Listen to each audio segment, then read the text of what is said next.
My husband and I, we own a residential painting company. We typically keep about 4 team members on board at a time, and we gross about 625. Wondering, how do we let someone go that should have gone a long time ago, like a long, long time ago, but has become family? And there's not really an opportunity to come back. This is not one of those, if you don't get better, then you're coming back. This is a farewell.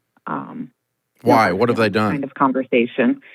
Well, he was our first hire about 10 years ago when we first started, and he was 52 at the time. Age doesn't have a lot to do with it, but over the years, he's just become more negative and crotchety, just not a good attitude. And over the years, he's also become less and less useful as far as, job responsibilities go, climbing ladders, et cetera, and just less enjoyable to be around. My husband's not on site regularly to witness any issues immediately, so they kind of snowballed over time. Why didn't you address this a long time ago? Yeah, it's just difficult conversation, but more so I think it's always, not always, but a lot of times just been feeling like, well, what happens if we do? Are we going to get behind? And we know we're not going to get behind, and nobody's going to miss him. It's just been... Why didn't you correct his behavior before it became fatal? Just wasn't... we just didn't... we weren't good at that part. Something that we need to get better at. Okay. And so, unfortunately, now we're here, and that won't happen again. But yeah, I mean, he's a good person, but he's not who we want on the team anymore. And it's just, it has gone on for so long. So that's the difficulty. Conflict delayed is conflict magnified. Basically, how it's gone. So, become a really big lens over time. And to make it, and over the time we've continuously or continued to give him raises, really when they weren't even deserved, just because, it was the end of the year, kind of fell into that pattern. And I think sometimes we felt guilty or greedy, like we were being unfair by not increasing his wages. Obviously that should be based on performance, but it wasn't, and here we are. So I guess just, how do you have that conversation? How do you deliver that news to the team, get them energized for the future? Again, nobody's going to miss them, in 2 weeks. Well, the problem is you've done this so poorly that there's not a good way to do it. Yeah. Yep. You've painted yourself in a corner, and that's a bad metaphor. But but right, exactly. I mean, really, because here's the thing: no one should ever be surprised, and this guy's going to be surprised. Mm-hmm. It's not fair to him. Right. You're going to catch him off guard, and guess what? Then the team's going to see that you just came out of left field all of a sudden and took his head off, and then they're going to worry that they're next. Yeah, they've each individually over time brought up things here and there. Nope. They're going to know that he did not see it coming, and so they're going to worry that they don't see it coming. Mm-hmm. By the fact that you're surprising him, they're going to worry that they're going to get surprised. They're not surprised about him, but they know he doesn't think this is coming. He's going to be surprised. And so you've not only set yourself up to where you're being, this is a horrible situation because you've not only set yourself up that it's going to be very uncomfortable with him, he's going to be pissed off, he's going to be hurt because he got no warning. No one ever told the poor guy that he was that his job was on the line before you just walk in and fire him. And then the other guys are going to look at that and they're going, crap, they may do that to me. This is a problem. Yeah. It's a real problem. And that's where you come in. So what do we do? I don't have a good solution. I think you're going to fire him, and I think you're going to suffer the consequence of your poor leadership. I think your team is going to look at you with suspicion for a while. It's going to take a while to rebuild trust with them.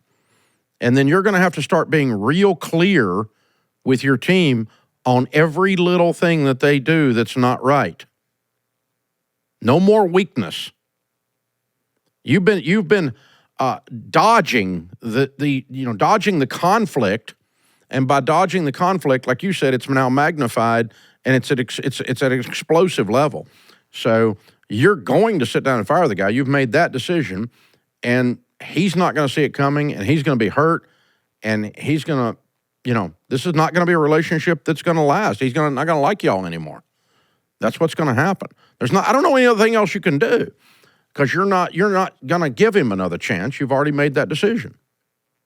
Right. So he's just going to be pissed and hurt. And you can give him some nice severance pay, and you should. Right. Yeah, we fully intend on that. And I guess that was a follow-up question. That's not going to keep the feelings down, though. Oh, no, I know it's not. And we're not going to be, we'll be overly generous, but I don't know, what is I know that you're going to say there is no appropriate severance, but what is, in this situation, what would be the best thing? We typically run about a month per year. Okay. So he's been with you 10 years. 10 months. Yeah. That's a lot. In an operation your size, that's a lot. So I might not go that high in this case. But that's a whole lot more than anybody else does out there in the real world, by the way. Right. But we're overly generous in severance situations. Now, I have been in situations where I've confronted people and I really couldn't put my finger on the problem, and I finally came to the end of it. And that was highly uncomfortable, but they weren't just completely caught off guard. We'd had discussions about problems, but we couldn't say, these are 3 things you have to do to stay. I couldn't put my finger on it that clearly, and I didn't even like those discussions because I felt like I was still surprising the people, and I don't want to be in that position. So the thing you've got to do is go, this is the last time this ever happens. As a leader, your job is to have uncomfortable conversations as often as is necessary for people to hear how you feel about them, positive and negative. You need to sit down and be very clear. And your job is to not give raises to people because they keep taking up space. Your job is to give, and that's an uncomfortable conversation. Your performance has not changed. Our revenue has not changed. I don't have a raise in here for you this year. If you were doing more work or carrying more weight, there'd be a raise for you, but you're not doing that. That's an uncomfortable, awkward thing to say, but it's less awkward than giving somebody money out of guilt because you didn't deal with them. So you guys are going to have to stand up and be stronger and kinder and more clear and have lots more discussions with these people, or you're going to lose them all because they're going to come to know they can't trust you because you just look up one day and you've had enough and you throw them in the street. And that's how it's going to feel to them. So it's going to take you a little time to rebuild that trust with the new team after that. But at least if you're going to go through the pain of this, at least learn your lesson and you guys fix the cause of it, which was not him. The cause of this mess is you. And so I would jump in there and fix that as a part of my commitment. And then, you're just going to have, he's going to have a really bad day. You're going to have a really bad day. And you're going to be out some money. And that's going to be over. And then you've lost a relationship because he probably won't speak to you the rest of his life. Wouldn't be unusual at all. People don't like to be surprised, man. It's that simple. And, you're bopping along thinking everything they're doing is okay, and then all of a sudden they just walk in and get fired. So, that's going to be bad. It's going to be a bad day. But then just commit to yourselves to never be those kinds of leaders again.